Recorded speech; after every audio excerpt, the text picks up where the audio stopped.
What is going on, fellas, and welcome back to Hungary for Success with me, FoggyPlays, on FM21.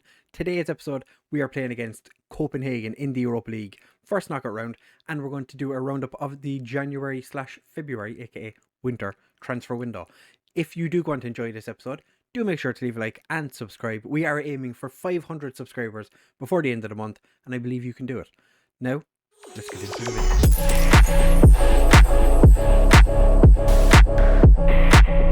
So, fellas, as you can see from the screen in front of you, we've had quite a few games since we were here last. We did have our January winter break thing. We also went to Qatar for a warm weather training camp. Didn't actually play any games, but we trained and the lads were warm. So as you can see, we've had a couple of pretty decent friendly results. But then we went back into the league and we actually picked up where we left off in the league. Pretty dominant-ish, picking up plenty of victories. Then we drew against Pushkash Academia, which I was very disappointed by because this was a game we really should have won.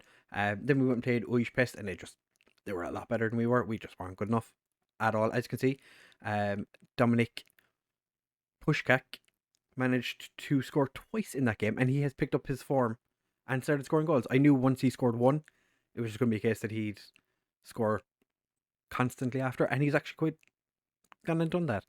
Then against Meshkoved in the Hungarian Cup, we stumbled to a 1-1 draw. Again, not very good. Then against MTK, their form has absolutely fallen horrendously. I think that was 10 games since they'd won. I think they've lost a couple of games again since. So they've fallen off a little bit.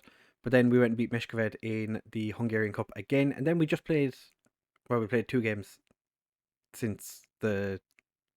But against Copenhagen in the first leg, 4-0. I had a word with the lads at halftime. Quite a stern word. Telling them they weren't good enough. It was, to be fair, the first half we should have been 4-5-0 up. We were 1 up, so I got angry, and we came out in the second half and absolutely dominated the game. Every highlight was ours. In the first half, I think we had 2 highlights. One of those was the goals, and everything else then was, we had lots of highlights, but a lot of the highlights were us losing the ball when really shouldn't have been. And then we beat Pex 2-0 again. Stumbled to a victory. Mandira decided to toe poke it home after 75 minutes. It made us look a little bit better than we really were. To be fair, we just were not very good. But as you can see, there's some players scoring here that you haven't seen before, like Mohamed Al Obeid. Kake he's in real life, he is signing for Man City. We had him on trial. I think he's gone to Guayash. Yeah, he was released by Fluminense. Brought him in on loan. Didn't hang around. He's not good enough, to be fair. I'm going to show you the transfers in just a second, but we have 31 million transfer budget left over, an overall balance of just over 48, and a huge amount of wage budget spare. So we've done quite well for ourselves in the old transfer window. So as it is right now, we've offered some players contracts. Kenneth Thorson is a wanted man, so we've thrown an offer in for him, as we have with Medina. We've also agreed to sign Tinoco, who's a left back, because we are lacking left backs, to be fair. Should not have sold that Irish guy, Morton. But, what can you do? We've also agreed to sign Nenad Markovic from Partizan and Tran Van Vu, who is a Vietnamese central midfielder. Indeed, he is Vietnamese international from Sparta Prague. We've also there's nobody actually leaving at the minute, but we do have some interesting transfers to look at here. These are all players that have come in since the start of the winter window. Rostam is just a random centre back who's like Lebanese. Yeah, he's gone out on loan to some Slovenian club that we have as an affiliate. Sandro Neri came in, was going to be a first team player, and decided he wanted to go out on loan. As you can see, brought him in on trial. We signed him when he played. Okay, never mind. But he's gone to Hanvid on loan because he wanted he wanted a loan, so that's fine. Gilmore came in on a free we signed him on a pre-contract. This guy, I've been chasing him for a couple of seasons. I think it was this season when he came through the youth intake. He popped up in my scout reports, and I was like, yes, I want him. So he's come in, been in the B team. He is probably good enough to play for the first team, but we've got him just getting a bit of game time in the B team. Mohammed Al Obeid is actually in the first team, is loan listed, but he played in the game against Copenhagen and scored. So he's a Saudi. We paid $500,000 for, valued at 300,000. I think if he doesn't work out, we still make a tasty bit of money off him. Mark O'Neill has come in. I think he's one of the highest, if not the highest paid player at the club. Irish under 21 international, 19 years old. Paid 375,000 for him, potentially raising to 450,000 from Man City. He's been bang average at best since he arrived, but that's fine. Nevada came in as yet again another centre back / right back option. He's gone on loan to Pushkash Academia, so don't expect to see too much of him for the time being. And we did actually sign a left back called Kevin McKenzie from Celtic. I think we paid like 4.4 thousand. Yeah, 4.4 thousand. So, cheap punt on a player that mightn't be the worst player in the world. 4-star potential. He was originally 5-star. But, what can you do? We'll just keep going as we are. So, important players that have been loaned out or sold. Netinho has gone out on loan, was in the first team. Ivankovic has gone off to MTK. He was really, really angry, so got rid. Saeed Awad has gone on loan to Hanvid. Hopefully he gets some game time. He did play 3 league games for us, all off the bench, but he scored quite a number of goals in the Hungarian Cup. Hasn't made his debut for them yet. And unfortunately, Versace came to me and said he wanted to leave. I'm disappointed by this because I think losing him is terrible, but he's actually done really, really well at Sparta Prague so far. It's 3 million, potential rising to 3.7 with a 30% sell on. Because he's only like 26, he's just turned 26. So, he's going to be getting first team football. I don't mind. He's still in my Hungarian plans. He actually got sold 3 days before his birthday. So it's quite interesting. In the league, as you can see, we are comfortably 12 points ahead of Fervor.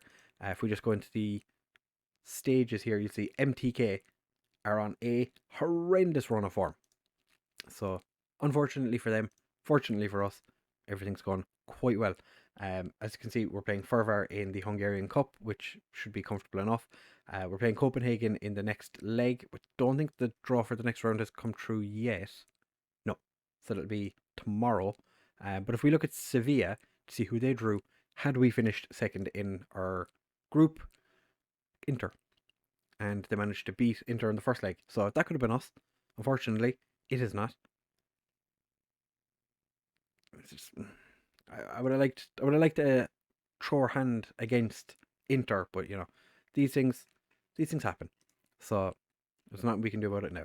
So this is the starting 11 for today's game. Perez in goal. Werner's just been a little bit hit or miss again recently. I suppose everyone in the team has, so it kind of makes sense that he's been not having the best games. So he's sitting this way. Perez played the last couple of games and he's been pretty good. Vlek Maputa as our wingbacks. Maputa is just back from an injury, and as you can see, he's actually playing football again. Hidalgo and Stepanenko in central defence, with Kosarik and Zamorano as our central midfield. Savic and Kalsberg as our wide men, with Mandira and Grodem, who is just recovered from an injury. Came off the bench in the last game. Mandira does still have interest in him from Port, but nobody made an offer for him, so that's fine by me. We do have a little bit of an injury concern.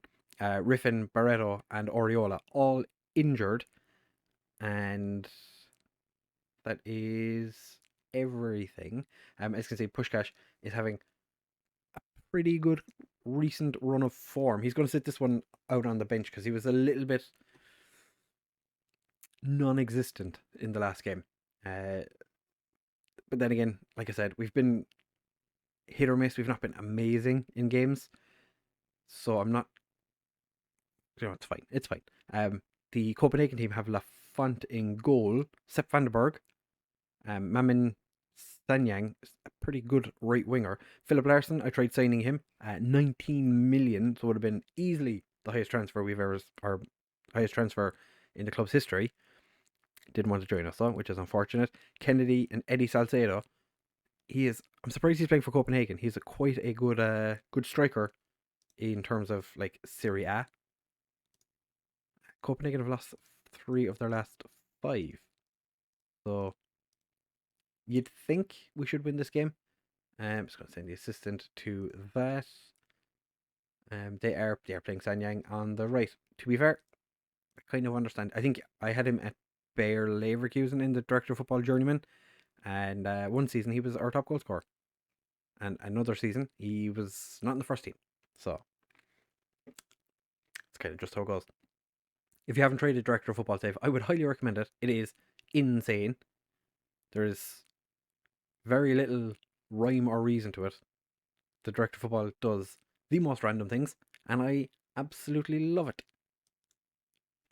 Oh, I didn't even realise I encouraged them. I was like, I'm not going to encourage them because I know that they'll get pissed.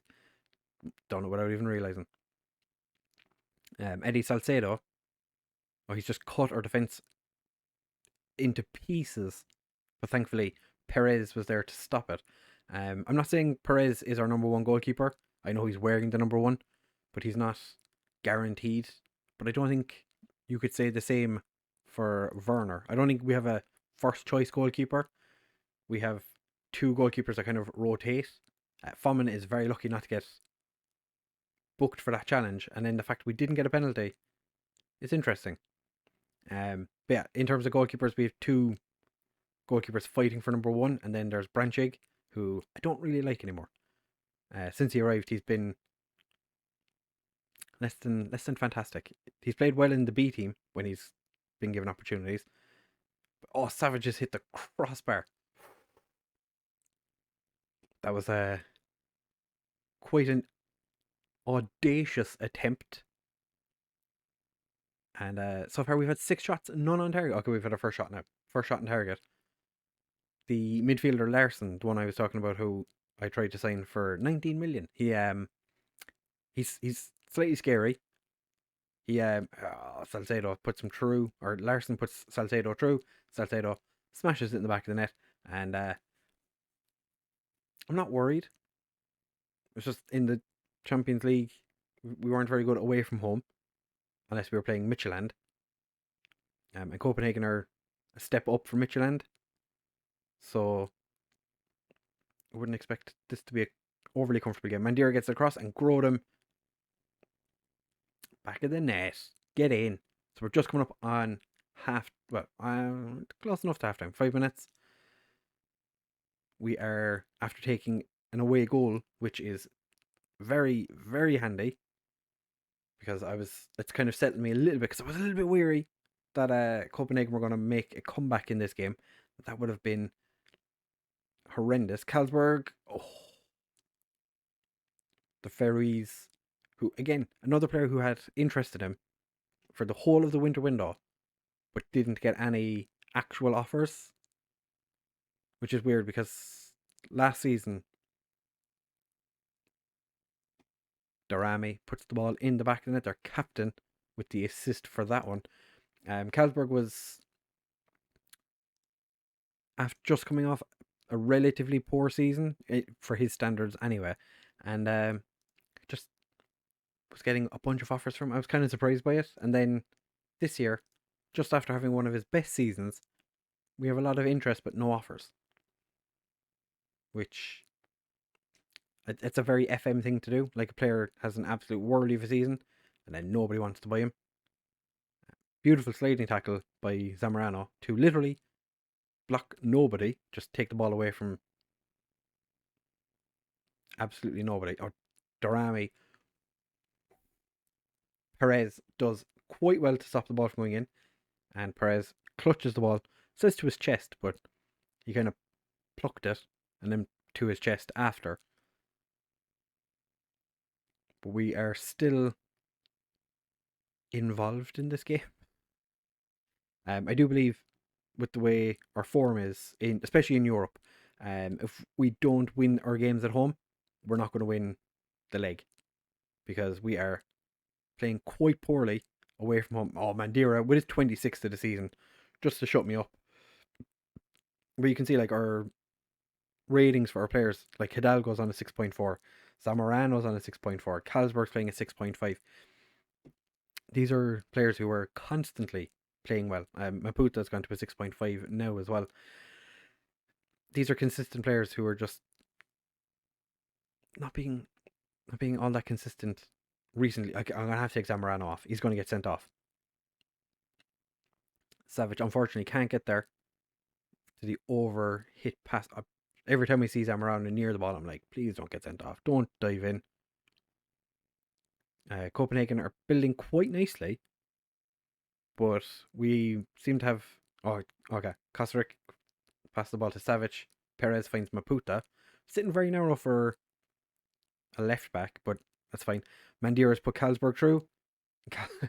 Carlsberg absolutely smashes it. He's up to 17 for the season. Every time I question whether he's going to have a good season or not, he just goes and smashes the ball in the back of the net a bunch of times. This is 17th of the season.